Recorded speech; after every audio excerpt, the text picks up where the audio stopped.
अस्सलाम वालेकुम। So I am officially an influencer now. First time ऐसा हो रहा है कि मैं पब्लिक में आगे आपसे बात कर रहा हूँ and I think people should know a crazy kid has arrived in the town. तो आज मेरे पास दो तरह की न्यूज़ है आपसे शेयर करने के लिए। One is a good news and one is a bad one. तो बताओ पहले कौन सी शेयर करूँ मैं। तो आई थिंक आप लोगों को पहले बैड न्यूज़ सुन लेनी चाहिए। तो bad news is that I am literally going broke nowadays. I have no money. मैंने जितने भी पैसे कमाए थे वो सारे खर्च कर लिए। एक तो मैंने अच्छा फ़ोन ले लिया जिससे मुझे वीडियोस रिकॉर्ड करनी थी because it was my passion. और उसके अलावा भी मैं तकरीबन सब पैसे खर्च चुका हूँ अपने and I have no income source right now. मेरे पास एक इनकम सोर्स था, फ्रीलांसिंग कर रहा था मैं, but it's ended now for couple of reasons. First of all मैं हमेशा से फ्रीलांस प्लेटफॉर्म पे काम नहीं करना चाहता था because I think there will always be someone who is willing to work more than you in less amount of money.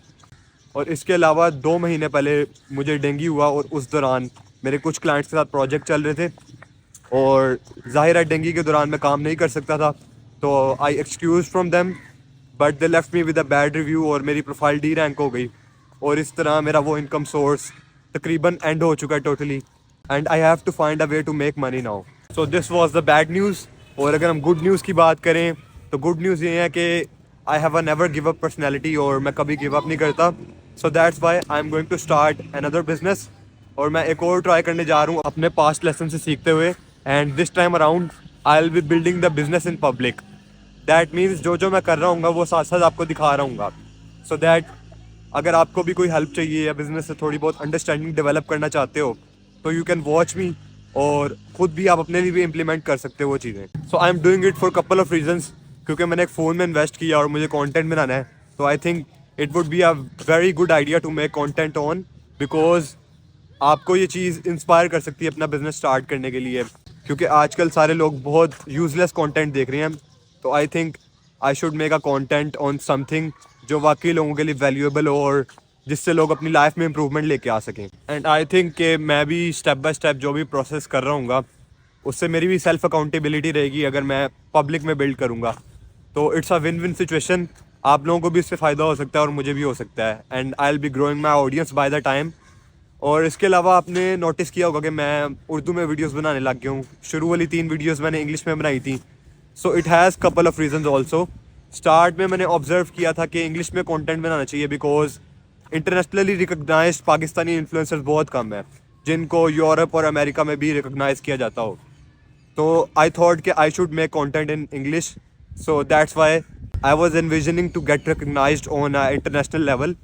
But उसके बाद मुझे ये चीज़ रियलाइज़ हुई कि मेरी जो ऑडियंस है यानी जो मेरे इर्द गिर्द के लोग हैं वो मुझे इंग्लिश में बात करता हुआ सुनना नहीं चाहते because they haven't heard me a lot speaking in English और I don't look very engaging speaking in English because how can I be. क्योंकि पहले 19 साल मैंने कभी इंग्लिश नहीं बोली and nowadays I speak English in business meetings और clients के साथ मैं इंग्लिश में बात करता हूँ। बट नॉर्मली मेरे इन्वायरमेंट में कोई भी ऐसा नहीं है जिससे मैं इंग्लिश में बात करता हूँ।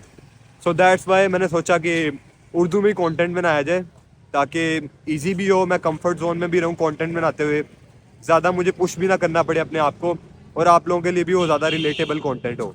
I might make another channel जिसमें मैं इंग्लिश में बात करूँ बट ये चैनल मैं उर्दू में बात करने के लिए बिहाइंड द सीन्स और कैजुअल स्टफ शेयर करने के लिए बना रहा हूँ।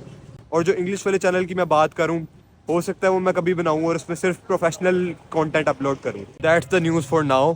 और मैं अब प्लान रिकॉर्ड करने जा रहा हूँ बिज़नेस का पूरा और मैं स्टेप बाय स्टेप हर चीज़ आपसे शेयर करूँगा आने वाली वीडियोज़ में। सो स्टे ट्यून्ड एंड अल्लाह हाफिज़ टिल देन।